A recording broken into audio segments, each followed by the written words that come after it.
Okay, before I start the next two pages, this is 21 and 1/10, not 100th. I said 100th. Okay, anyway, so starting with number 7, we have to evaluate, which means solve the following problems, and then we have to tell if it's going to increase or decrease. So if our first factor is going to get increase or decrease, that has to do with what it's being multiplied by. If it's being multiplied by something greater than 1, it's going to increase. If it's being multiplied by something less than 1, it's going to decrease. Okay, and we know if something is being multiplied by 1, it's just going to stay the same, not increase or decrease. So let's look at this one.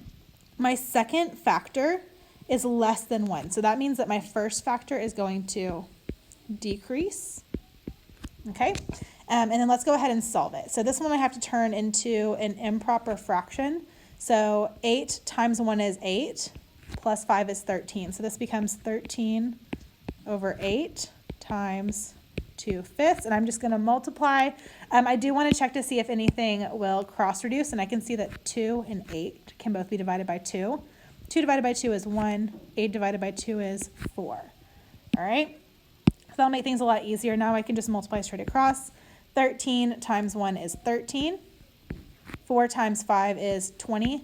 13 twentieths cannot be simplified, so that is my answer. And 13 twentieths is less than 1 5/8, so that means it did decrease. So we got it right. All right, this one right here. This one is being multiplied by something more than 1, so it's going to increase. All right, so we're going to take 10 and multiply it by 1 4/5. To do that first, I have to turn this into an improper fraction. And first I want to fix 10. I just have to put a 1 underneath that one. Okay, and then multiply it. So 5 times 1 is 5, plus 4 is 9. Okay, 9/5. I want to check for cross reducing. I can cross reduce 10 and 5. I can divide them both by 5. 10 divided by 5 is 2. 5 divided by 5 is 1. And then I can't cross reduce 9 and 1, so I'm just going to multiply straight across. 2 times 9 is 18. 1 times 1 is 1, so my answer is just 18. All right, and 10 did increase. It went to 18, so I was correct. Number 9 says there are 500 sixth graders in the school. 4/5 of those students do their homework each time it's assigned. How many students get their homework done? So remember, if it's a fraction of a number, that means we're going to multiply. So that means we're going to multiply 500 times 4/5. And it doesn't matter what order you go in. You could have written 4/5 times 500. That's fine too. So to solve that, I'm going to write a 1 underneath 500 and see if I can cross reduce. I see that I can cross reduce 500 and 5. They can both be divided by 5. All right, so 5 divided by 5 is 1. 500 divided by 5 is 100.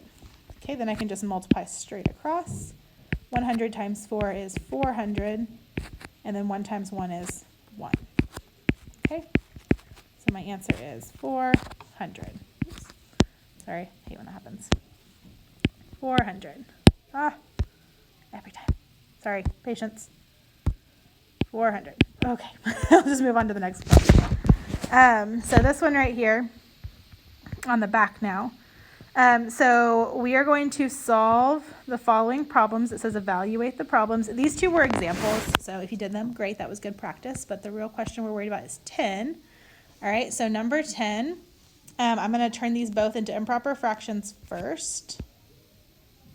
All right, so 3 times 1 is 3, plus 1 is 4, so this is 4/3 divided by.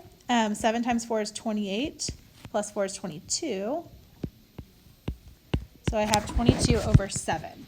And then my rule for dividing fractions is keep, change, flip. Oh, sorry, it's 32. Duh, 32.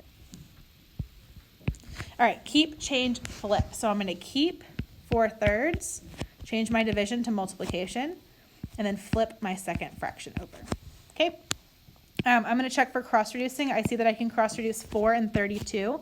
They can both be divided by 4. 4 divided by 4 is 1. 32 divided by 4 is 8. I can't cross reduce 7 and 3, so I just have to multiply straight across. 1 times 7 is 7. 3 times 8 is 24. 7 and 24 cannot be divided by the same thing, so it's already in simplest form. Okay. Number 11, Lyle has a board that is 12 feet long.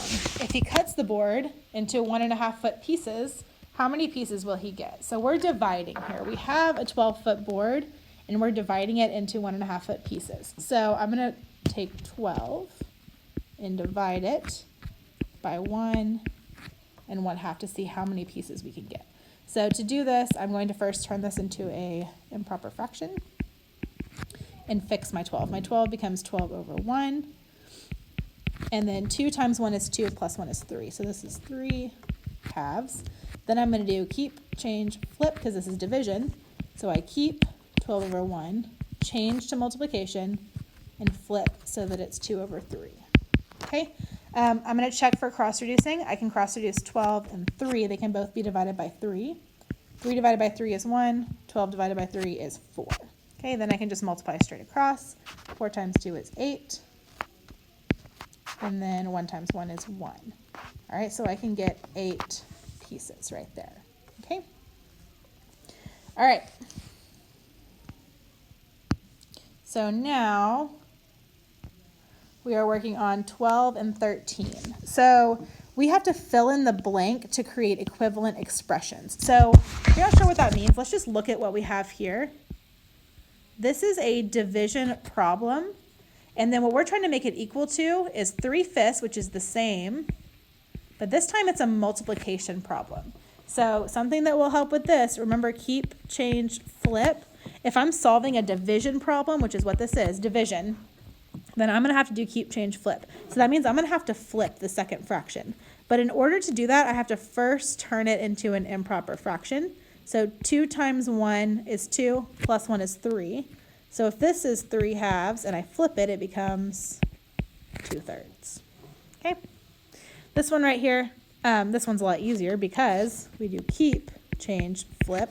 We flipped the second one, that's good, and we've changed the sign to multiplication. So I just have to keep the first one the same. 2 over 9, that's it. So my answers are for this one 2/3 and 2/9.